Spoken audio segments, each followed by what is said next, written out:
क्रांतिकारियों ने हर जगह, भारतवर्ष के हर कोने में क्रांति की आग जलाई। ऐसे ही एक थे वासुदेव बलवंत फड़के।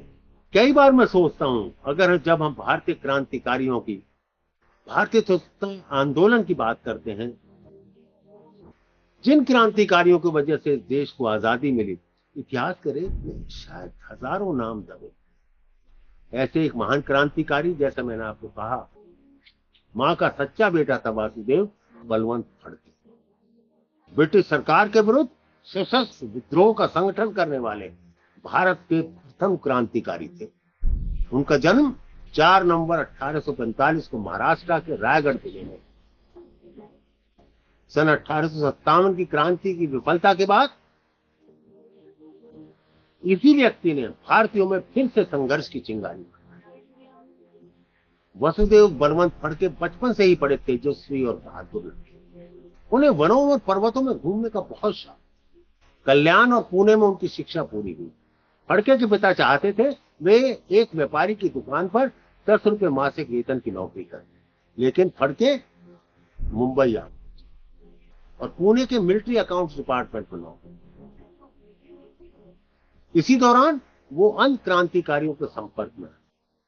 उनके ऊपर सबसे खास प्रभाव पड़ा महादेव गोविंद रानडे जी। फड़के ने ब्रिटिश राज के खिलाफ बगावत की बीज डाल दी। ऐसे में एक घटना हुई, इस घटना से फड़के का पूरा जीवन ही बदल।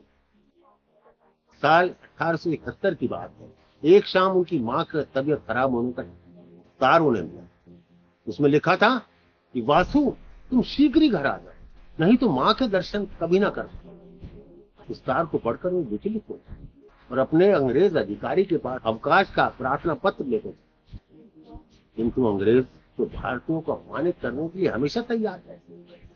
उस अंग्रेज अधिकारी ने उन्हें छुट्टी नहीं दी, लेकिन फड़के दूसरे दिन अपने गांव चले और गांव जाकर देखा तो मां इस दुनिया से जा चुकी।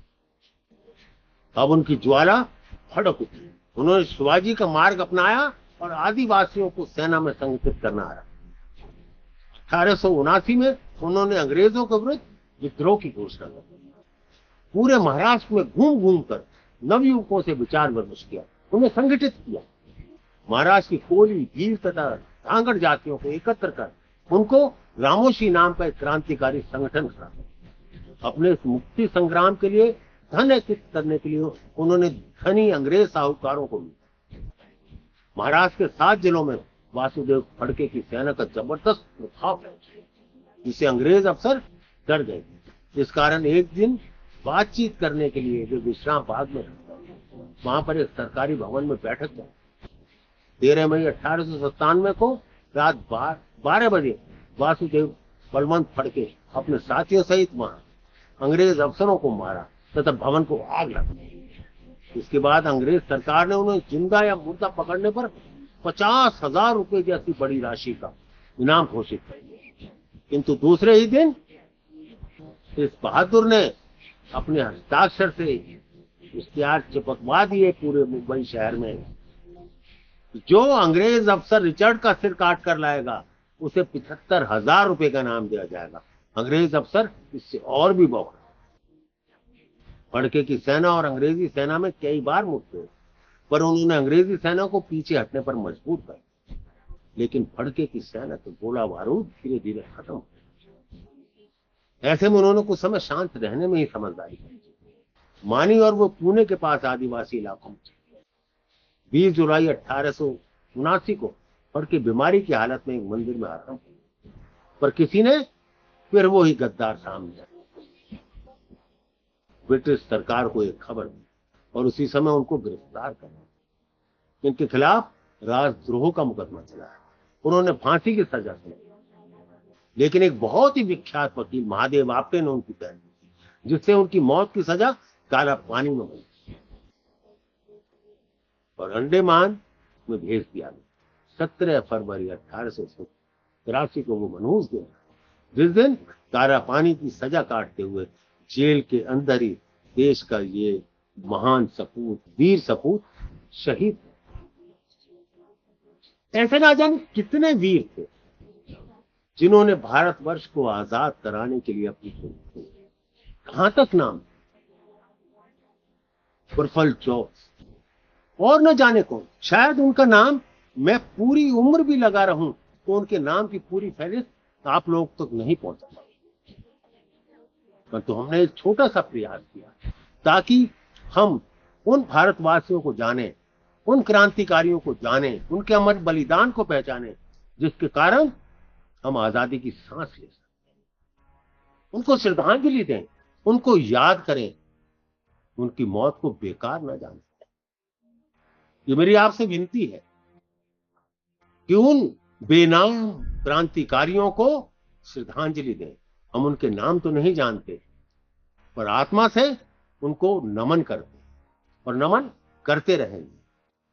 आजादी उन्हीं की बदौलत है। हमें आप सभी ने इन क्रांतिकारियों के बारे में मेरा आप सबसे निवेदन, इन क्रांतिकारियों की कथा अपने बच्चों को, अपने साथियों को जो नहीं जानते कि क्रांति के लिए कितना बड़ा बलिदान दिया गया, उसकी कहानी जन जन तक पहुंचे, एक जन जन आंदोलन करें, लोगों में देश भावना जगाएं कि इस आजादी को ऐसे ही ना जाने दें। अराजकतावाद, भाई भतीजावाद, फिरका परस्ती की जिंदगी को छोड़ें, तभी देश आगे बढ़ पाएगा और उनके सपनों को हम साकार करें। स्वर कथा चैनल का हमेशा प्रयास है कि आपको ऐसी चीजों से अवगत कराएं जिनको हम भूल गए। प्रेरणा की ऐसी कहानियां हम आपके पास लाते रहेंगे, चाहे वो आजादी के मतवालों की हो, चाहे वो ऐसे परवानों की हो जिन्होंने किसी न किसी प्रकार से देश की आजादी में योगदान दिया। और इसके अतिरिक्त हमारे जो महान एपिक्स हैं, रामायण, महाभारत, हमारी पौराणिक कथाएं, उनको भी हम आपसे साझा करते हैं। आपसे ये जरूर मेरी गुजारिश रहेगी कि आप अधिक से अधिक मात्रा में इस चैनल को, स्वर कथा चैनल को सब्सक्राइब करें ताकि हमारी बात, हमारी आपसी बात सब तक पहुंच सके और हम अपने देश के प्रति सजग हो सकें और इसकी महान विरासत को आगे तक ले जाएं और अपने आगे आने वाली संतति तक पहुंचाएं। आपका बहुत बहुत धन्यवाद।